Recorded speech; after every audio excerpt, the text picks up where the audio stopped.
Everyone has that one game or game series that takes them back to easier times of being young, when the most we had to worry about is if we were going to get home in time to watch our favourite cartoon. Not a single worry in the world, no bills to pay, no responsibilities to worry about, just go to school, do some homework, and maybe play some games. And for me, there was no other game series that defined my childhood more than Pokémon. Pokémon is one of those series that is special to a lot of people. Those who grew up with it look back at it fondly, as a cherished childhood memory, remembering back to when life was a lot easier.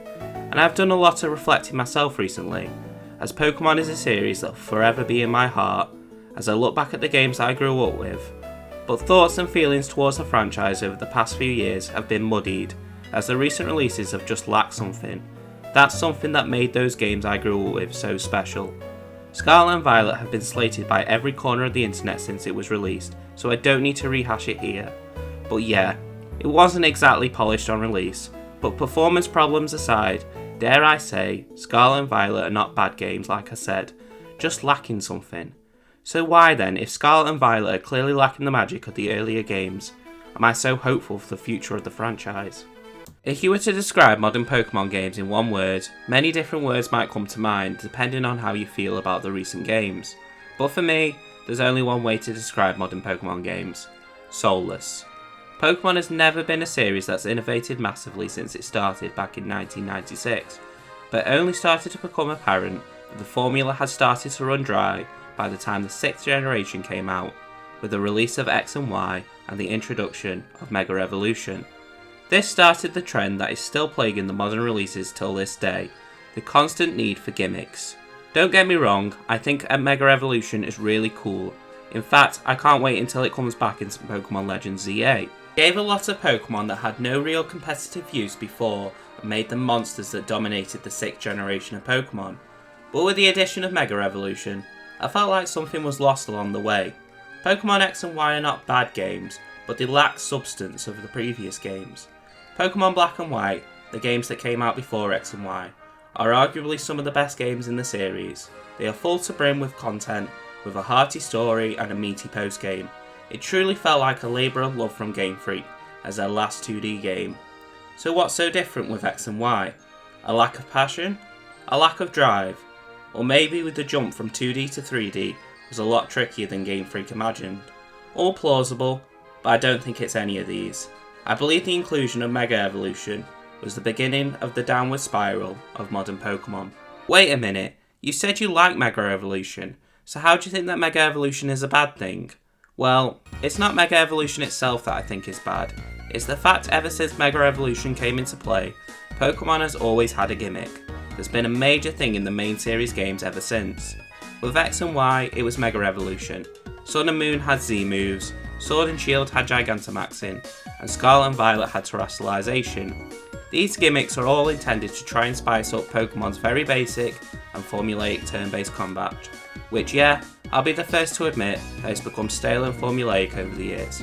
But in return, Game Freak was so focused on refining these gimmicks to make them fair and competitively viable to use that they forgot to focus on the core experiences and what Pokemon is and always was: fun.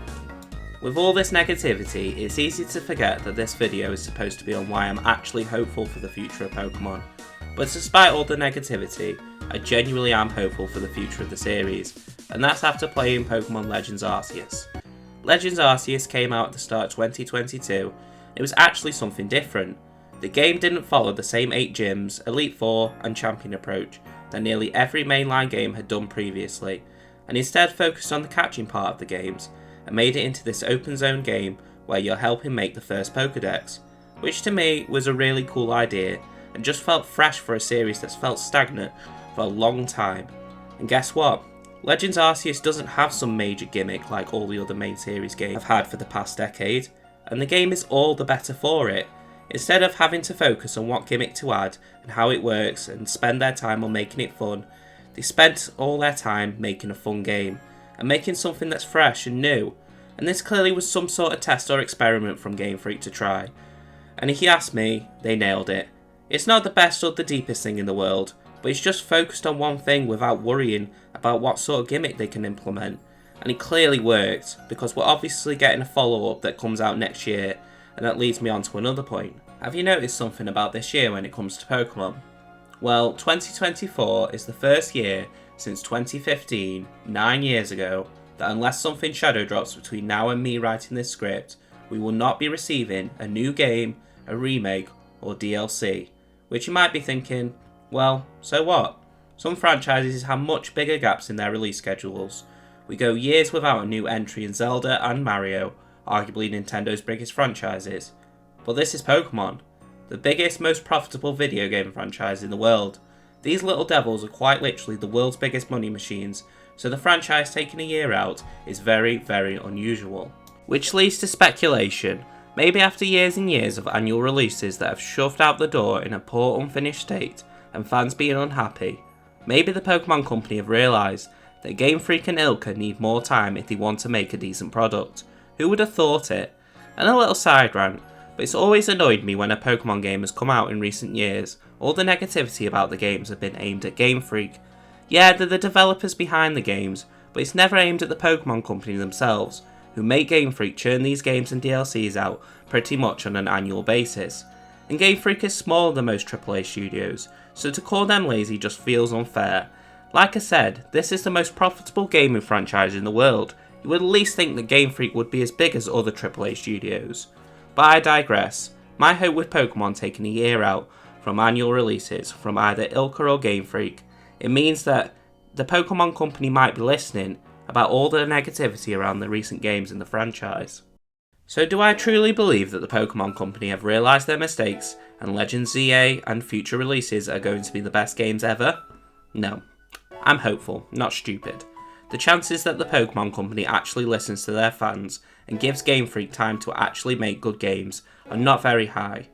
But I'm just tired of being so negative about the franchise that defined my childhood. Maybe I won't feel the same magic from Pokémon games in my childhood, but I'm at least hopeful that the future of the series will be bright. And if you watched to the end, thank you. I really do appreciate it.